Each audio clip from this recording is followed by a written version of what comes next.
So, what's up mga ka-action? Welcome back naman sa ating panibagong video, panibagong reaction mga ka-action, mga kakamping. May gusto lang po ako na i-share sa inyo.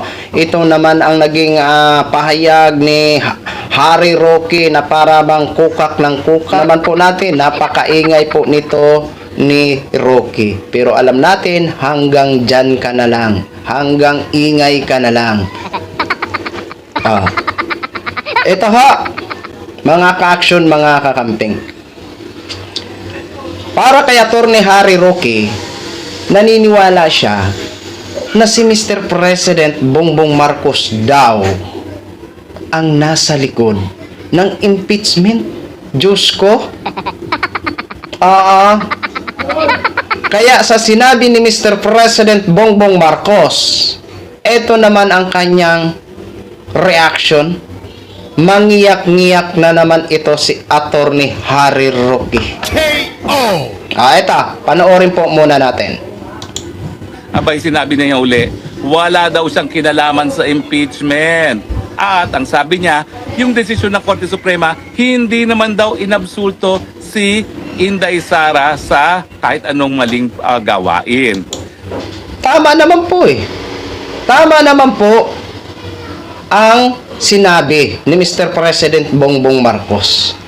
Malinaw naman ang desisyon ng Korte Suprema. 'Di ba? Ano ba ang naging desisyon ng Korte Suprema? Unconstitutional. 'Di ba? Dahil daw sa 1-year bar rule. 'Di ba?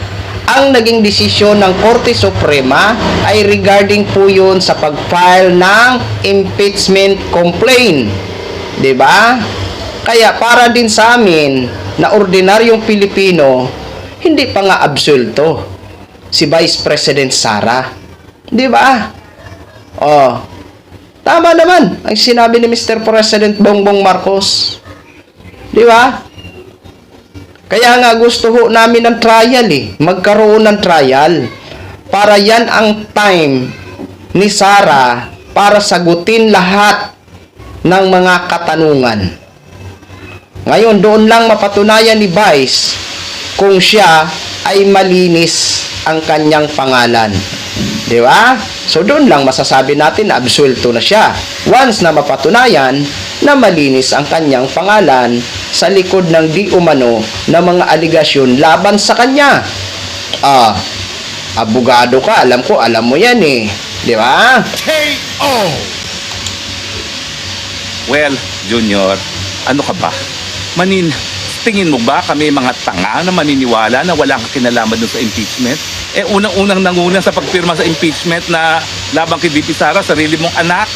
So parang, huwag mo na insultuhin yung aming intelihensya, ha? Alam namin na ikaw talagang nasa likod niyang impeachment na yan. Dahil kung hindi ikaw, hindi unang-una yung anak mong pipirma, no? Alam ni Roque daw na si PBBM daw ang nasa likod ng impeachment na yan. Yan ang paniniwala niya. Di ba?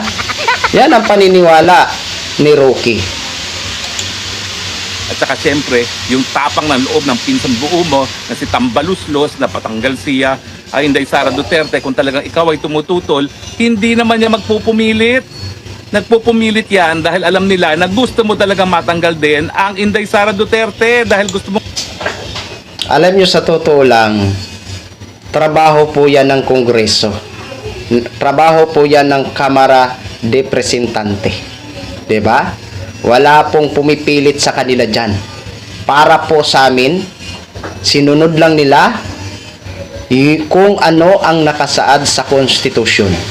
Tinupad lang nila ang kanilang tungkulin na ipaalam sana sa taong bayan kung ano ang katotohanan. In my own opinion, wala po pumipilit dyan sa Kamara. 'Di ba? Trabaho po nila yan. 'Di ba? Atty. Harry Roque.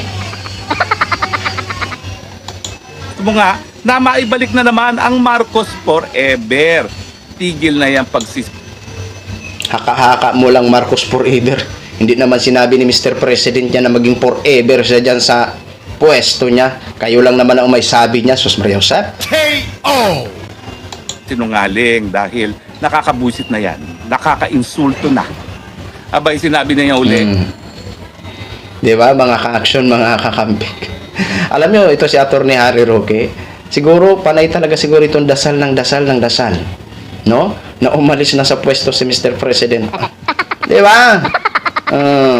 Yan po, ang ano ni Atty. Roque ngayon, kumbaga yan na yung ang kanyang papel, banat na lang ng banat, na wala naman sapat na ebidensya tulad nito na di umano si Mr. President daw ang nasa likod ng impeachment. Abay, patunayan muna. Di ba? So yun lang ho mga ka-action, no, gin-share ko lang ho sa inyo. Maraming salamat po sa ating mga viewers Luzon, Visayas at Mindanao all over the world. Ako po ang inyong lingkod, si The Action Man. Have a good day, everyone.